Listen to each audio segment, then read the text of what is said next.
So in this particular problem, we have a 4.5 kilogram block that slides across a horizontal surface. It says that it has negligible friction, which is implying this first part here. And it says except for one section, as shown below, where the coefficient of kinetic friction is mu k. And it says the block enters the rough section with a speed of 8 meters per second and leaves it 3.5 seconds later with the speed of 1.2 meters per second. So if you need to, pause the video and read the parts over, okay? So here's the scenario. You have this block of 4.5 kilogram, and it's initially moving at a rate of 8 meters per second as shown here to the right. And then this part here that is currently sliding on is frictionless, so nothing is present. However, it's going to enter or go across this rough segment. And as it goes across this rough segment, it is going to slow down. The distance of this rough segment is not given to us. The frictional force is not given to us. We are just given the coefficient of kinetic friction between the block and the floor, the roughness of it. Okay, and then as it leaves this rough segment, it leaves with a final velocity of 1.2 meters per second to the right as shown there. So part A wants us to calculate the acceleration, part B wants us to calculate the distance of the rough segment, part C wants us to calculate the kinetic frictional force, and then last but not least, it wants us to calculate the coefficient of kinetic friction, mu k, for part D. So let's go ahead and do this. Let's go ahead and do A and B here. To find part A, pretty straightforward.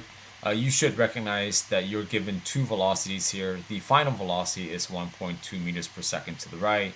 The initial velocity here before it enters this rough section is 8 meters per second to the right. And the time is given in the statement. It says that this particular phenomenon took a time of 3.5 seconds. So part A is pretty straightforward. All you have to do is apply the average acceleration function in physics. Acceleration is equal to the change in velocity over the change in time. And then change in velocity can be broken up into final velocity minus initial velocity over the change in time. Here we have both values for VF and VI. VF is 1.2 meters per second. The initial is 8 meters per second. And then the time here is 3.5 seconds. So if you punch it in your calculator, 1.2 minus 8 will give you a negative value. That would be negative 6.8 meters per second. And then the denominator stays the same, which is 3.5 seconds. So negative 6.8 meters per second divided by 3.5 seconds will give you a value of negative 1.94 meters per second. So you notice I highlight the negative sign here because this is important. As the box is moving to the right and is decelerating, it implies that the acceleration vector must be pointing in the opposite direction of the box movement. So in this case, if the block is going to be moving to the right, the acceleration must be pointing against it, would imply that it is pointing leftward, which makes sense because my answer here is a negative value. So anytime you have objects slowing down, the velocity and the acceleration vector should be always in the opposite direction. So my answer here makes sense because I got a value of negative 1.94 meters per second squared. Okay, let's do part B. Part B asks you to find the distance of the rough segment or rough section here. So once you have A, there are different ways to do it. The first way that you can use is your displacement function. Displacement here is just VIT plus 1/2 AT squared. Even though it asks for distance, I know the object is only going one way, so I can use my displacement function. The only time I'm cautious is when objects turn around, but in this scenario, it only moves one way, it does not turn around.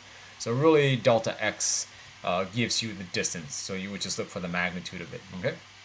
So VI here is 8 meters per second, time is 3.5 seconds, the 1/2 I carry down. Acceleration here is negative 1.94. And then the time here is 3.5, and we're going to square that. So if you simplify this on your calculator, 8 times 3.5 will give you 28. And then 1/2 times negative 1.94 times 3.5 square will give you about negative 11.9. So 28 plus negative 11.9 will give you a value of 16.1 about. As you can see, that is our distance. You notice here, even though I used the displacement function, which is a vector quantity, I notice that the answer here would just be 16.1 meters because it asks for distance. So distance is a scalar, so I made a note of that here. Distance is a scalar, so I don't need to include a direction. So the answer would simply be 16.1 meters. Okay. But there's different ways to attack part B. Hopefully your kinematics functions are good. The other way you can do it is using the two average velocity functions and just set them equal. Average velocity by definition is displacement over time, but under constant acceleration, which this problem implies so, you can also do VI plus VF divided by 2. So setting the two average velocity functions equal to each other allows you to find delta x as well. So to find delta x, you would have to move this delta t to the other side, or you can cross multiply them. So I just simply did that for you. So it's in the denominator. I want to multiply it across. That gets rid of that. So really to find delta x here, I have VI plus VF divided by 2 in parentheses times it by the time interval that it occurs. So here, I know VI is 8, I know VF is 1.2. The 2 is part of taking the average under constant acceleration. And then time here is just 3.5 seconds. So if you simplify that, 9.2, because 8 plus 1.2 is 9.2. 9.2 divided by 2 is 4.6. And then time is 3.5, which I've done here. And if you multiply that out in your calculator, you should get a value of 11.6 as well. The other way to do it is use this particular function that's time independent. Here you have VF, you have VI, and then you also have A. The only thing missing here is your delta x. So to solve for delta x, all you have to do is really just plug in values here. Okay. Here, I just plug in VF as 1.2. I want to square that. I want to subtract it from VI. VI here is a positive 8. I want to square that. And the acceleration we already calculated in part A, which is negative 1.94. If you simplify the left side, you get negative 62.56. And then the right side, 2 times negative 1.94 is negative 3.88. And then to solve for delta x, you would need to divide both sides by negative 3.88 to get rid of this term that I'm circling. So this is just a basic algebra move. In order to get delta x by itself, we divide both sides by negative 3.88. And if you do that properly in your calculator, you also get 16.1 meter. So there's a variety of strategies here to use to find distance, okay? Again, no directions needed because it uses the phrase distance. Let's do part C and D. Part C asks you to find the kinetic frictional force, not coefficient. So it's important to differentiate between force and coefficient. Why both of these variables here in part C and D that I'm kind of circling here has a subscript K. One is force because it has the letter F. The other symbol is a mu, that is just the coefficient of friction. So it's important that you differentiate between these two as you practice. So let's go ahead and find the force of friction in part C. To find the force of friction, you can use this particular function. However, I caution that you really think about these problems before you set up a physics function that allow you to complete the task. Here, coefficient of kinetic friction is the ratio between the kinetic frictional force over the normal force acting on the box. So therefore, to find f of k, I need to multiply both sides by f of n to get f of k by itself. So the function looks like this. So therefore, I'm just going to move f of n to the left side by multiplying it. So therefore, I have the coefficient of kinetic friction times the normal force, which equals to the force of kinetic friction.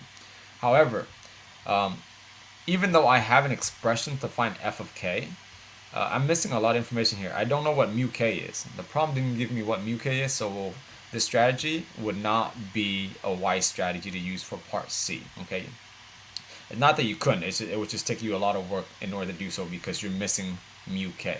And then you can find f of n. It's just, even though you have an expression, it's just not the quickest and easiest way. So I would say, for now, you don't have enough information unless you really go find these missing information, which will take the extra time. What I do want to do is set up Newton's second law, though. Okay, Newton's second law is FMA, or sigma F equals to mass times acceleration. So as you think about these types of problems, as the block goes across this rough segment, there is only one force acting against it. Okay. So it's important that you identify the forces present in a problem, and then once you do, just introduce it accordingly.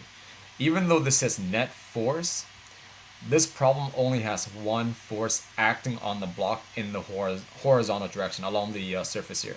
So as the block is moving to the right, there is a kinetic frictional force that is acting against it. So in order for objects to slow down, there has to be a force pushing against it. So the block is going to the right, so therefore the force of kinetic friction here has to be pointing against it. In this case, it would be pointing left. Okay, so there's only one force acting on it. So therefore, I can substitute in net force simply for f of k for this problem. Sometimes there are two forces, sometimes there are three, sometimes there's only one. For this one, the only force causing the block to come to 1.2 meters per second or slow down is the force of kinetic friction. So it's simply just a quick substitution here. Therefore, to find f of k, I know mass, I know acceleration. So mass here is 4.5 kilogram given the problem. Acceleration I calculated already in part A, which is negative 1.94 meters per second square. And as you can see, you have both these values. So therefore, the kinetic frictional force is negative 8.73 newtons. And that is your answer for part B. Okay. Now, let's go ahead and crack out part D. Part D asks you to find the coefficient of kinetic friction. Okay.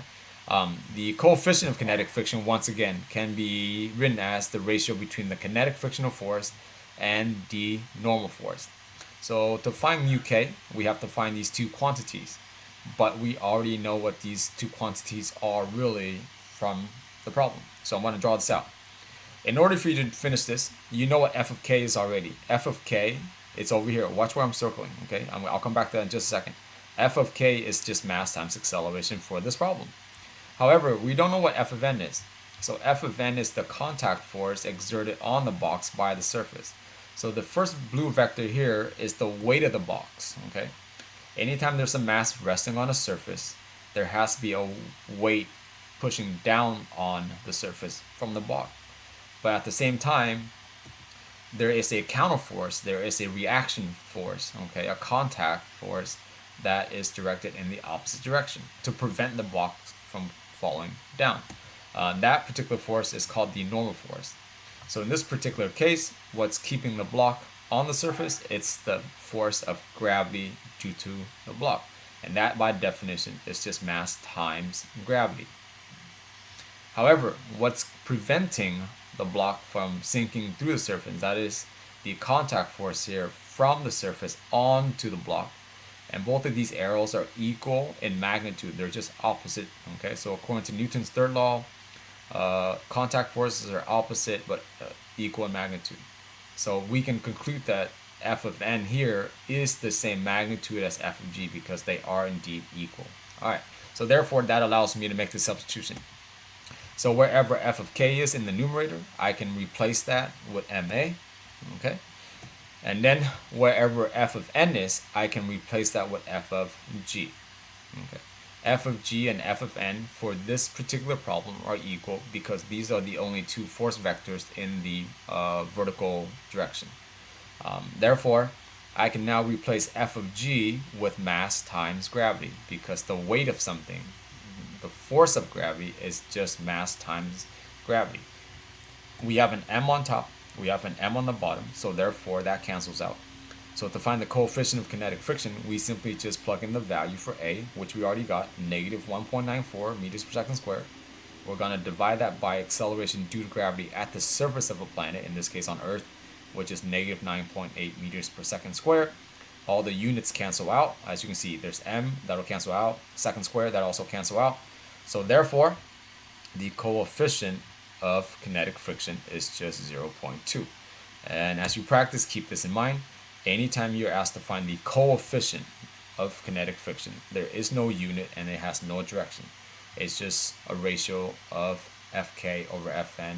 In other words, just the roughness between the two surfaces, okay? Alright, I hope that helps. Stay nerdy, don't be whack.